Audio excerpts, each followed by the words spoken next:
कोई है? अरे हिम्मत तो जुटाइए। हाँ, नहीं आप जबरदस्ती ना कहिए किसी को, सब स्वतंत्र है ना। उसके अंदर अगर बेचारे के अंदर हिम्मत होगी, क्षमता, तो खुद आ जाएगा आपको जबरदस्ती करने की।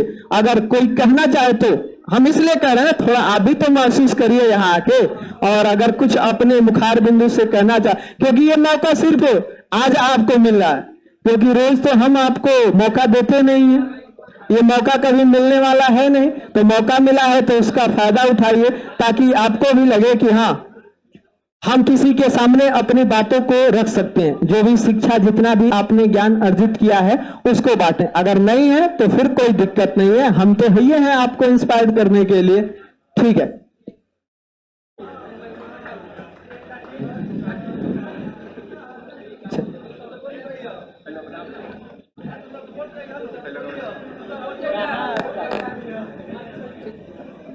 आओ आओ ना, ऊपर कर दो उसको, ऊपर मेरे को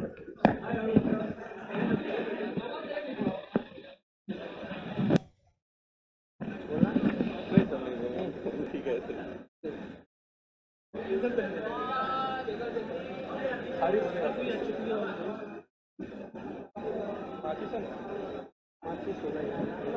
पकड़ेगा नहीं, हवा चलेगा।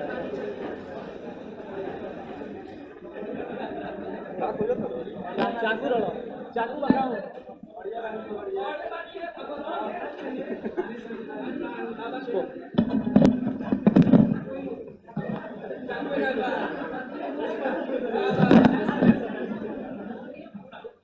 ऊपर उठा के, अरे उठा दो ना।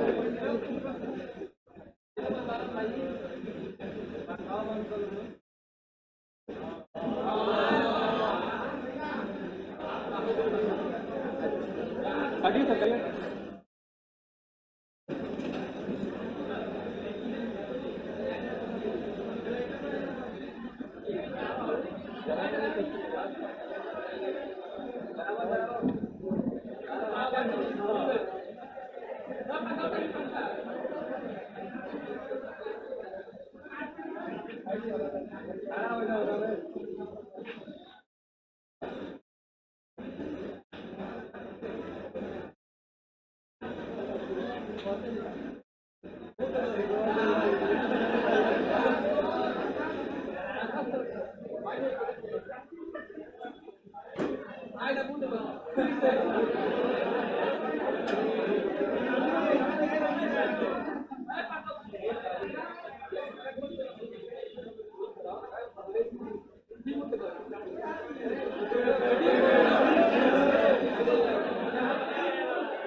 केक और मिष्ठान सभी के लिए खा लिया, सबने खा लिया है।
खिला दो आओ अरे आओ यार लड़की हो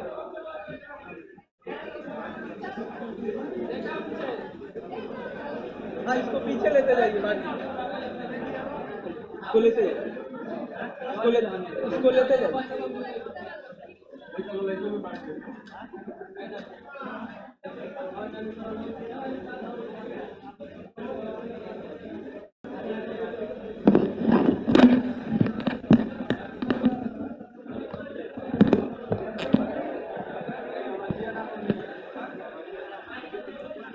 गमछिया ऐसे ही रहने दीजिए।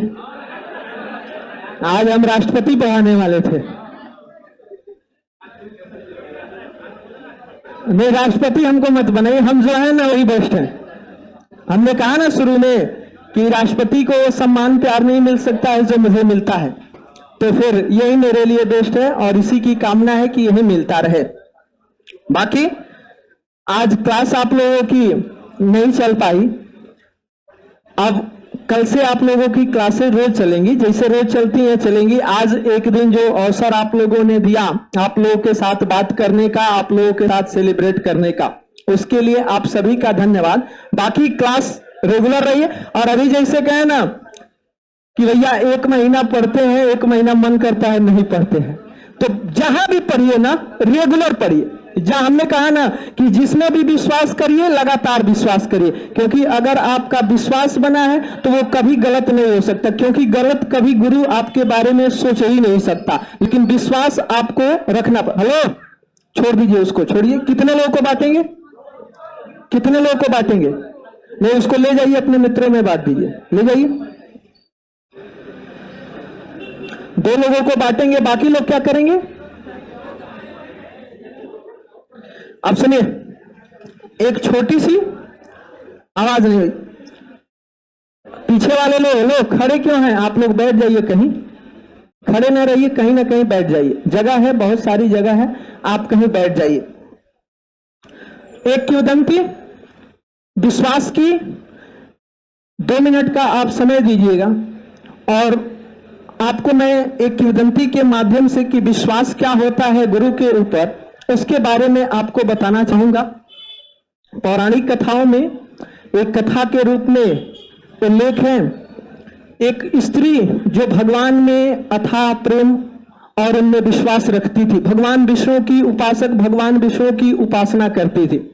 मतलब उसके जीवन में जब से उसने होश संभाला तब से लेकर के वो भगवान की उपासना में है। शिक्षा क्या होती है उसके बारे में उसको कोई मतलब नहीं, दिन रात सुबह शाम उठते बैठते उसका बस भगवान विष्णु की उपासना करना ही जीवन का उद्देश्य उसने बना लिया था। क्योंकि उसका जन्म एक संपन्न परिवार में हुआ था, फिर भी वो अपने परिवार की परवाह किए हुए भगवान की भक्ति में हमेशा लीन रहती थी। और जब वह मंदिर जाती या भगवान की भक्ति करती तो जब लोग देखते तो कहते कि ये महिला भगवान की भक्ति में लीन रहती है और इसको कभी भी मूर्ख बनाया जा सकता है, कभी भी ठगा जा सकता है, क्योंकि ये भगवान के अलावा किसी में विश्वास करती नहीं, किसी से मतलब नहीं इसको। अब एक व्यक्ति जो उसको नित्य दिन प्रतिदिन भगवान की उपासना करते हुए देखता, उसके मन में विचार आया कि क्यों ना इस महिला से कुछ धन संपदा अर्जित की जाए। और इसी उद्देश्य के साथ उसने उस महिला के घर एक साधु के रूप में भेष बना करके एक दिन पहुंचा और दरवाजा खटखटाया। जब महिला वो अंदर से आई तो उसने कहा कि मुझे जल चाहिए, मैं आपके हाथों से जल ग्रहण करना चाहता हूं, प्यासा हूं। वो महिला बोली ठीक है बाबा, आप 2 मिनट इंतजार करिए, मैं आपके लिए जल लेके आती हूँ। जब जल लेकर के आई तो उस साधु ने उसके सामने प्रस्ताव रखा, शर्त की आपने यदि शिक्षा प्राप्त की होगी, आपको ज्ञान की प्राप्ति होगी, तभी मैं आपके हाथों का जल ग्रहण करूंगा, अन्यथा मैं आपके हाथों का जल ग्रहण नहीं करूंगा। तो उसने कहा कि मैंने हमेशा भगवान की आराधना की है, भगवान विष्णु की पूजा की है, मैं कभी शिक्षा दीक्षा के चक्कर में पड़ी नहीं, इसलिए मुझे किसी भी प्रकार का कोई बाहरी आडंबर ज्ञान नहीं है। उसने कहा फिर मैं आपके हाथों का जल ग्रहण नहीं कर सकता। लेकिन उस महिला को लगा कि मेरे दरवाजे से कोई खाली चला जाए तो ये मेरे लिए असमान बात, असमंजस की स्थिति होगी, मैं नहीं चाहूंगी कि मेरे दरवाजे से कोई खाली लौटे। इसलिए उसने कहा कि मैं आपके लिए क्या कर सकती हूँ जिससे आप इस जल को ग्रहण कर सके। तो उसने कहा कि आपको शिक्षा ग्रहण करनी होगी, ज्ञान प्राप्त करना होगा, और वो ज्ञान प्राप्त मैं आपको कराऊंगा, और इसके लिए आपको वन में प्रस्थान करना होगा। महिला कही ठीक है, अगर वन में चलने से मुझे ज्ञान की प्राप्ति हो सकती है तो मैं ज्ञान की प्राप्ति करना चाहूंगी। वो महिला उस व्यक्ति के साथ, तो उस व्यक्ति ने कहा कि आपके पास जो भी संपत्ति हो, धन संपदा, गहने गुड़िया, जो भी पैसे रुपए, हीरे जवाहरात जो भी हो आपके पास, अपने साथ लेते चलिए। तो महिला उसकी बात को मान करके, चूंकि ज्ञान प्राप्त करने की बात थी, वो इस उद्देश्य से उसको ले गया कि मैं ये ज्ञान की प्राप्ति कराऊंगा। तो महिला एक तरह से मन ही मन मान ली कि ये मेरे लिए गुरु है, अगर ये मुझे ज्ञान प्राप्ति की बात कर रहा है तो ये मेरे लिए गुरु है और इसकी मैं हर बात को मानूंगी। वो उसकी हर कही हुई बात मान करके अपने साथ जो भी संपत्ति ले जा सकती थी लेके चली गई। जब वन में पहुंची तो उस व्यक्ति ने उसको एक पेड़ में रस्सी से बांध दिया, बांध करके बोला कि मैं एक हफ्ते में, कुछ दिनों में लौट करके आऊंगा, और जब तक मैं न आऊं तब तक आपको इस बंधन से मुक्त नहीं होना है, इसी में बंधे। अगर कोई आए और आपसे कहे कि आप चलिए मेरे साथ, तो आप न जाइएगा, क्योंकि ये आपकी एक ज्ञान की परीक्षा है और जब तक मैं न आऊं तब तक आप न जाइएगा। महिला ने कहा ठीक है। अब वो व्यक्ति धूर्त बनाने के लिए, उसका मकसद ही था उससे धन संपदा लूटना, वो धन संपदा लेकर के वहां से निकल लिया। अब दिन बीतता गया, शाम जब हुई उसके माता पिता उसकी तलाश करने लगे कि आखिर मेरी बेटी रोज आती थी, शाम तक आ जाती थी, आज नहीं आई, आखिर गई कहां। अब लोगों के सहयोग से जब तलाश की गई तो पता चला कि वो वन में किसी ने उसे बांध रखा है। उसके पिता पहुंचे, उन्होंने कहा कि बेटी तुम यहाँ कैसे। उसने पूरी अपनी आप बीती बताई, और आप बीती बताने के बाद उसके पिता ने कहा कि तुम्हें किसी ने मूर्ख बनाया है, धूर्त बनाया है, और यहाँ पे आकर के तुम्हें बांध दिया है। बेटी ने कहा भले ही मुझे धूर्त बनाया हो, लेकिन जब तक वो नहीं आएगा तब तक मैं यहाँ से नहीं जाऊं, क्योंकि गुरु की आज्ञा का पालन करना मेरा कर्तव्य है। उसने कहा है कि मुझे ज्ञान की प्राप्ति तभी होगी जब मैं आकर के तुम्हें मुक्त करूंगा, तब तक तुम्हें यही रहना हो, और मैं आपको अपना पिता मानती हूं, इसलिए मैं आपसे विनती करती हूं कि जब तक मैं यहाँ पे हूं, जब तक इंतजार कर रही हूं, मुझे मेरी स्वतंत्रता से रहने दिया जाए। उसके पिता उसकी बात को मान के उसे वहीं छोड़ के चले जाते हैं। कई दिन बीतता है, भगवान विष्णु जिसकी रोज वो उपासना करती थी, अब वो भी सोचते हैं कि कोई भक्त था मेरा जो रोज उपासना करता था, लेकिन कुछ दिनों से उसका कोई पता नहीं है। तो वो नारद मुनि को आदेश देते हैं कि जाओ देखो मेरा भक्त आखिर है कहां, जो रोज मेरी आराधना करता था, अब दिख ही नहीं रहा है। नारद मुनि आते हैं और पृथ्वी पे उसे देखते हैं कि वन में किसी ने उसे बांध करके रखा है। तो उसे कहते हैं कि आपने यहाँ पे जिस पे विश्वास करके यहाँ पे आप रुकी हुई है, वो एक धूर्त व्यक्ति है, वो कभी अब आने वाला नहीं है। तो महिला कहती है कि मैं कैसे आपकी बात को मान लूं। उसके कहने से 2 ही दिन में मुझे आपके दर्शन हो गए। उसके कहने मात्र से, मात्र 2 ही दिन में, उस पर विश्वास करने से मुझे आपके दर्शन हो गए, तो मैं आपके कहने पे यहां से कैसे चली जाऊं। जब तक वो व्यक्ति नहीं आएगा तब तक मैं यहां से नहीं जाऊंगी। अब ये बात सुन करके नारद मुनि भी सोच में पड़े, वो वापस लौटे और पूरी आप बीती भगवान विष्णु को बताई। अब उन्होंने सोचा कि अब इस स्त्री को मनाने का एक ही उपाय है कि मैं चल करके इसके सामने बात रखूं। भगवान विष्णु आते हैं और कहते हैं कि आपको मूर्ख बनाया गया है, आपको धोखे से यहाँ बांधा गया है, वो व्यक्ति अब कभी आने वाला नहीं है।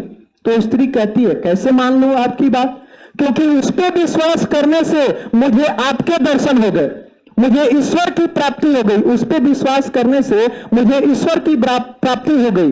कितने लोगों को ईश्वर की प्राप्ति होती है, कितने लोग ईश्वर को देख पाते हो, लेकिन उसी पे विश्वास करने से मुझे आपके आज दर्शन हो गए। तो कैसे मैं आपकी बात को सही मान लूं। मैं फिर जाऊंगी जब वो वापस आए।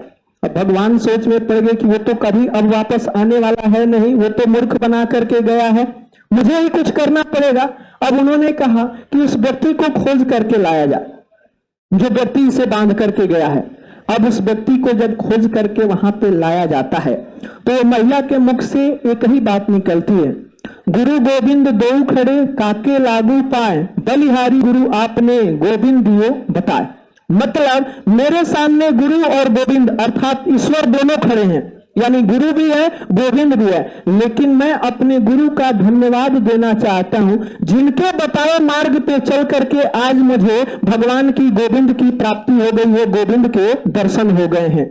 मतलब कहने का, अगर आप गुरु पे विश्वास करते हैं तो आप कभी गलत रास्ते पे नहीं जा सकते, क्योंकि अगर एक सच्चा गुरु है तो वो आपको कभी गलत मार्ग पे ले ही नहीं जा सकता, आपको गलत बता ही नहीं सकता। अगर कोई ऐसा व्यक्ति है जिसको गुरु मानते हैं और वो आपको ऐसी बात बता रहे हैं जिससे आप गलत मार्ग पे जा रहे हैं, तो वो गुरु हो ही नहीं सकता, क्योंकि गुरु के जीवन का मतलब ही होता है आपके जीवन में प्रकाश करना, आपके जीवन में उजाला लाना। तो जिसको भी आप गुरु माने ना, उस पर कभी डाउट ना करें, चाहे कोई भी हो। अगर उसको गुरु मानते हैं तो उस पर पूर्ण विश्वास रखिए, क्योंकि वो जो भी आपको बताएगा, जो भी बातें आपको सिखाएगा, वो कभी ऐसी बात नहीं बता सकता, ऐसा रास्ता नहीं बता सकता जिससे आप गलत मार्ग पे जाएं। तो हमारे कहने का बस मतलब ना कि माता पिता के बाद अगर कोई है जिसपे आप विश्वास कर सकते हैं, जो आपको गलत मार्ग पे नहीं ले जा सकता, तो वो गुरु है।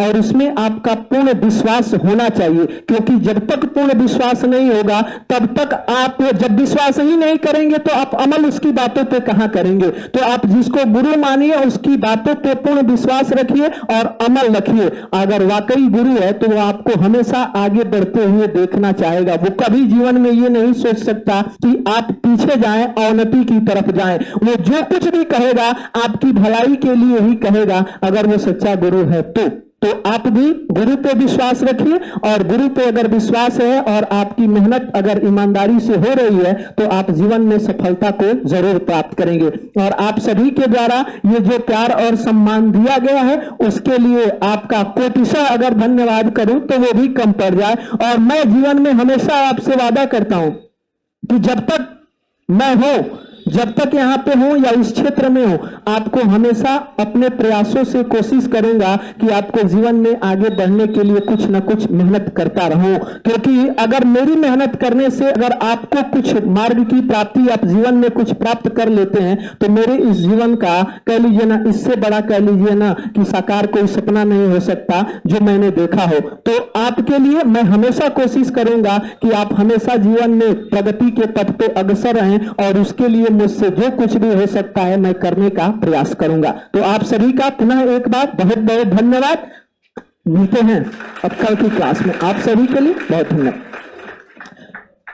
अब आज बस इतना रहने दीजिए, कल की क्लास में हम लोग अपने टॉपिक पे बात करेंगे, अपने टॉपिक का जो भी सिलेबस है उसको पढ़ने का कार्य करेंगे।